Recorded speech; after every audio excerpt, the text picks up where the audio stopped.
নমস্কাৰ, মই চিকিৎসক পৰাগ হাজৰিকা, সুযোগ একুপ্ৰেছাৰ তথা প্ৰাকৃতিক চিকিৎসক। আজি আপোনালোকৰ মাজলৈ এটা মেজিকেল শিতান লৈ আহিছোঁ। গতিকে আপোনালোকে ভিডিঅ'টো মন দি প্ৰথমৰ পৰা শেষলৈকে স্কিপ নকৰাকৈ চাই থাকক।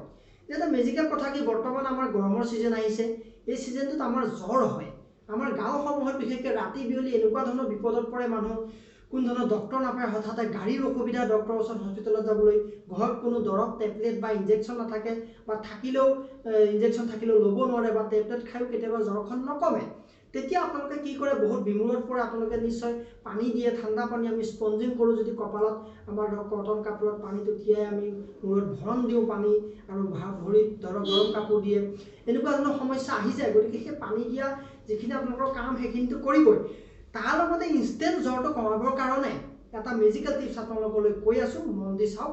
যে আমাৰ টেম্পাৰেচাৰ প্ৰথম আমাৰ নৰ্মেল টেম্পাৰেচাৰ থাকিব লাগে 98 ডিগ্ৰী ফাৰেনহাইট, বা 97 বা 98 ডিগ্ৰী আশে পাশে আমাৰ থাকিলে অসুবিধা নহয়। কিন্তু যদি আমাৰ সেই টেম্পাৰেচাৰ 100ৰ ওপৰত গুচি যায়, 101, 2, 3, 4 ডিগ্ৰী পৰ্যন্ত হ'ব পাৰে। ভাইৰেল ফিভাৰ কেতিয়াবা, আৰু হঠাৎ টাইফইডো হ'ব পাৰে। গতিকে ফিভাৰ যিয়ে নহওক, বা কৰোণাৰটো এটা ভাইৰেল ফিভাৰে হয়, যে এই COVID-19ৰ ফিভাৰেই হওক, বা আপোনাৰ কমন ভাইৰেল ফিভাৰেই হওক, টাইফইড হওক, যিয়ে নহওক, মেলেৰিয়া যিয়ে নহওক, আমাৰ প্ৰথম উদ্দেশ্য যে টেম্পাৰেচাৰটো আমি কণ্ট্ৰল কৰিব লাগে ৰাতি, নহ'লে আমাৰ বডিত ক্ষতি হয়। পিছদিনাখন আপোনালোকে সময় পাব চিকিৎসালয়ত গৈ পেলাই কি হৈছে আপোনালোকে সেইটো ডায়েগন'চিছ কৰিব পাৰে। এতিয়া আহক, আমি প্ৰথম সেই টেম্পাৰেচাৰটো কণ্ট্ৰল কৰাৰ কাৰণে আমি কি কৰিম। প্ৰথম আমাৰ 3টা পইণ্টছৰ মই কথা কওঁ। আপোনালোকে একুপ্ৰেছাৰ টেকনিক, যিটো আপোনালোকে হঠাৎ টেম্পাৰেচাৰটো ফল কৰিব পাৰে। আমাৰ হাতখন যেতিয়া এনেকৈ লওঁ, তেতিয়া আপোনালোকে চাব, এই যিটো উঠি থকা অংশ, এই উঠি থকা অংশটোত মই ক'লা দাগটো দি দিছোঁ, দেখিছে? বুঢ়া আঙুলিটো এনেকৈ ল'ব। ইয়াত আপোনালোকে 1 মিনিট সময় দবাই ধৰি থাকিব লাগিব। 1 মিনিট সময় এনেকৈ জোৰত, আৰু মানুহজনে বিষাব, মানুহজনে সহ্য কৰিব পৰাকৈ দিব। চাব যাতে মানুহজনে চিঞৰ মাৰিলেও চিঞৰ মাৰিব দিব, মানে কথা নাই। আপুনি কিন্তু দবাটো দবাব লাগিব, বহুত অতিমাত্ৰা জোৰ নহয়, এটা মিডিয়াম স্পীড, যিটো স্পীডত মানুহজনে সহ্য কৰিব পাৰে, অথচ মানুহজনে দুখো পায়। এটা টিপাত আপোনালোকে 60 ছেকেণ্ড এনেকৈ ধৰি থাকক। তাৰপিছত 60 ছেকেণ্ড হোৱাৰ পিছত 1, 2, 3, 4, 5, 6 এনেকৈ প্ৰেছাৰটো দি এনেকৈ 30 টাইমছমান কৰিব। এইটো হৈ গ'ল পইণ্ট। এইটো লাৰ্জ ইণ্টেষ্টাইনৰ এটা পইণ্ট। এইটোৱে বডি টেম্পাৰেচাৰটো মেনেজ কৰিব। মূৰৰ বিষ বা স্পেইনজাইটিছ, লেঞ্জাইটিছ থাকিলেও আপোনালোকৰ এই গোটেইখিনিতে সহায় কৰিব। জ্বৰৰ সৈতে গোটেইখিনি কণ্ট্ৰল কৰি দিব ইমিডিয়েট। তাৰপিছতে ছেকেণ্ড পইণ্টটো চাওক।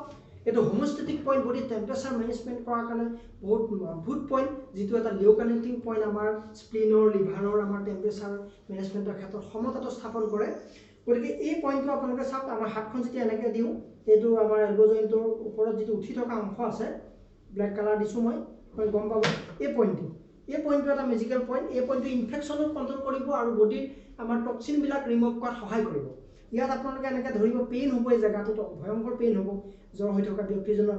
গতিকে ইয়াত আপোনালোকে এনেকৈ 60 ছেকেণ্ড আপোনালোকে দবাই ধৰি থাকক, তাৰপৰা এৰি দিব।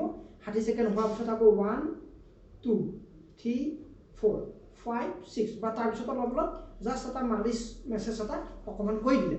এইটো ছেকেণ্ড পইণ্ট, হোমোষ্টেটিক পইণ্ট। 3 নম্বৰ পইণ্টটো আপোনালোকক দেখাম। 3 নম্বৰ পইণ্টটো ডিঙিত আছে। ডিঙিত মই দেখাই দি আছোঁ আপোনালোকক মাৰ্কাৰ দি পেলাই। এইটো চাব। গতিকে আমি এনেকৈ যদি এডাল আঁচ টানো, এইটো দেখিছে, আঁচডাল টানিছোঁ। ইয়াৰ এই আঁচডালৰ তলতে এই যিটো জইণ্ট, কান্ধৰ পৰা সমানকৈ আঁচডালৰ এই তলতে আমাৰ এই পইণ্টটো পৰে। এইটো গভাৰ্ণিং ভেছেল 14 নম্বৰ পইণ্ট বুলি কোৱা হয়। ইনফেকশ্যন কণ্ট্ৰলৰ পইণ্ট। ইনফেকশ্যন কণ্ট্ৰল কৰে সাংঘাতিক ধৰণে। ইয়াত আপোনালোকে কি হ'ব, বহুত বেছি জোৰ নিদিব, স্পাইন এৰিয়া, বহুত মেজৰ এৰিয়া। জাষ্ট আপোনালোকে বুঢ়া আঙুলিটোৰে এনেকৈ ইয়াত ধৰি থাকক। লাহে লাহে অকণমান অগা পিছা কৰিব পাৰে। এটা মোচনত, চাৰ্কুলাৰ মোচনত আপোনালোকে এনেকৈ ক্লক ৱাইজ আপোনালোকে এনেকৈ 40 ছেকেণ্ডমান, আৰু এণ্টি ক্লক ৱাইজ আকৌ 20 ছেকেণ্ডমান কৰি বেলেঞ্চ কৰি দিব। তাৰপিছত আপোনালোকে এইটো হেৰি কৰাৰ পিছত আকৌ 1, 2, 3, 4, 5, 6, 7, 8 এনেকৈ, তাৰপিছত লাষ্টত অলপ অলপকৈ তললৈকে মাছাজ কৰি দিলে এই জেগাটো। গতিকে এই জেগাটোত এইটো পইণ্টটো কৰিব। এইটো এটা বহুত মেজৰ পইণ্ট। এইটোৱে আপোনালোকক গোটেই ইনফেকশ্যনটো কণ্ট্ৰল কৰি দিব। আৰু বাকী এটা, 3টা পইণ্ট হৈ গ'ল। এই 3টা পইণ্ট দবাওক, আপোনালোকে জ্বৰখন কমি যাব। তাৰ লগতে এটা মেজিকেল টিপছ চাওক। আমাৰ কি হয়, এই ব্লেক কালাৰ আপোনালোকে ল'ব। ঘৰত কাজল আছে, বা এঙাৰ, বা আপোনালোকে স্কেচ পেন, যি ধৰণে হয়, নেচাৰেল হ'লে ভাল, এঙাৰ হ'লে বেছি ভাল। এঙাৰ পূৰা গাঢ়া কৰি এই ওপৰৰ জইণ্টটোৰ পৰা গোটেই 10টা নখত আপোনালোকে ক'লা ৰংটো দি দিব লাগিব। ক'লা ৰঙে ইনফেকশ্যন এগেইনষ্টে কাম কৰে। গতিকে ই যেনেকুৱাই জ্বৰ নহওক, ই হওক ভয়ংকৰ একদম টাইফইডৰ জ্বৰেই হওক, বা কৰোণা ভাইৰাছেই হওক, বা কমন ভাইৰেল ফিভাৰ হওক, টাইফইড হওক, চব কণ্ট্ৰল কৰি দিব, জ্বৰখন কমাই দিব পাৰে ইনফেকশ্যনটো। এনেকৈ আপোনালোকে কি কৰিব, গোটেই সোপা নখত একদম ভৰপূৰ কৰি দিয়ক কালাৰ।